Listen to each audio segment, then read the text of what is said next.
what Rockstar must get right with GTA 6 in order for it to exceed our expectations. Now, real quick, before we get straight into this video, if you guys are new to the channel, welcome on in. Please consider subscribing to Project Vice, like, and of course, turn on those post notifications so you never miss an upcoming GTA 6 upload. Without any further ado, let's get straight into the video. So the first one that is coming in at number 1 is driving physics. Probably one of the most crucial elements about any Grand Theft Auto title, considering the fact that you are traversing throughout the game's world, majority of the time in a vehicle. There was a leak that came out a few months ago from GameRoll claiming, apparently from one of his sources, that there is going to be the best driving and that it is the best it's ever been. And that is a big claim. GTA 5's driving physics were quite arcadey and fun. However, there was a bit of a downside that a lot of people did make in terms of comments in regards to the driving physics with GTA 5, the fact that it felt too arcadey and didn't feel weighty enough. However, on the flip side with GTA 4, it was the complete opposite. Cars felt heavier and more grounded, not as arcadey and fun like GTA 5's driving physics. Rockstar definitely aimed for more of a realistic type of approach with the driving physics in this game. However, it was quite unforgiving. Every hit, bump, or turn felt like it had a real weight behind it, but it kind of felt like majority of the time that any time you did take a turn, even if it was quite quick or even slow, it felt like the cars could easily flip at any given moment. I remember the first time that I played GTA 4 and picked it up and found the driving to be quite difficult, and there was a learning skill behind it. Whereas with GTA 5, it just felt so much easier to just pick up the controller and drive around Los Santos and cause absolute mayhem. Now with GTA 6, I feel like majority of people are of the same mindset, including myself, that they want to see a combination of GTA 4's vehicle physics and GTA 5's vehicle physics. By merging the two, I feel like you do get the best of both worlds. You get that arcade fun side of things from 5, and then from 4 you get the realistic element as well. And that is probably why GameRoll's source did say that the driving is the best it's ever been. So hopefully that claim does ring true when we get the official gameplay trailer and we see vehicle physics, driving physics for the very first time, and of course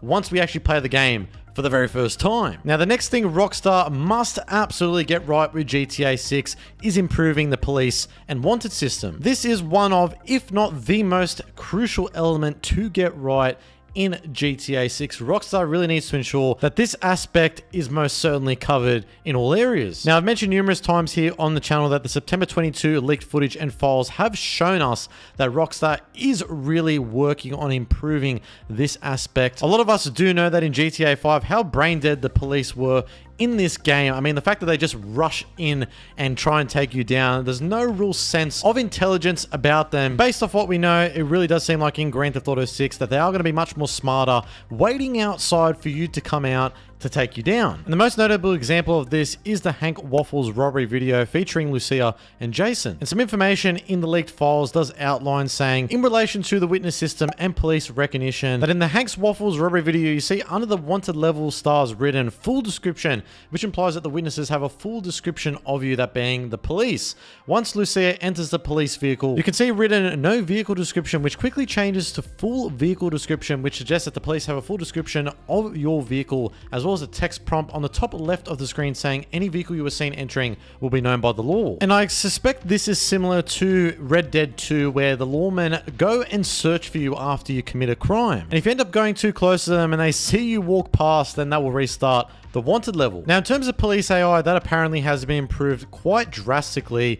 In the September 22 leak footage, we do see that the enemy AI shooting Lucia, that being one of the police cops, as soon as she turns around with her back to him, the cop can be seen adjusting his stance depending on the height of the object in front of him and lowering his position when he reloads his weapon, and he also keeps shooting Lucia while moving left and right. Now, I'm certainly taking a risk here with my channel, but this is the visual on screen that I was just referring to, and as you can see, the object is in front of the police cop. He's in a crouched position. You see Lucia further back in the background there. But the police is much more smarter this time around compared to GTA 5, taking cover behind this wall. And then you can see when the object is much more higher, the police cop stands up in this position and pointing his gun just slightly over the wall. And you can see this example here that I had on screen earlier with Lucia. You see the cop behind the red car there, pointing her gun slightly just over the car. So it's things like this in relation to police AI, the wanted system, the fact that the cops wait until you come out of the premise. They are much more smarter, much more intelligent this time around, coming up with different strategies and different ways to take you down. And my oh my, this is going to make a massive difference and most certainly make police pursuits that much more intense. Up next, we have enterable buildings and interiors. Now, this is something GTA 5 most certainly lacked. Something as simple as going inside a supermarket, as you can see here, for example, there's no interior whatsoever. Whereas compared to GTA 4, 5 years before GTA 5, and kid you not, can you believe that GTA 4 is 18 years old, which is absolutely insane. You were easily able to walk into so many interiors. Like, it's actually insane how many accessible buildings are in GTA 4. It's ridiculous. I mean, like, GTA 4 with Nico Bellic, even in the Ballad of Gay Tony, as you're seeing on screen, even in the Lost and Damned as well. I mean, there are just so many accessible buildings, and it really truly made the city feel alive. And this is one element where GTA 5 truly was a downgrade in terms of this aspect. The good thing is in GTA 6, based off what we have seen so far, it really does seem like there are going to be more accessible buildings just off the glimpses of the visuals, of the screenshots, even in the trailers that we have seen. And this is a really good sign and does point to GTA 6 most definitely having way more accessible buildings and interiors for us to finally go inside of and explore. And this will most certainly make a difference with police pursuits. I tell you that, can you imagine how awesome this would be? Scaling up a massive skyscraper building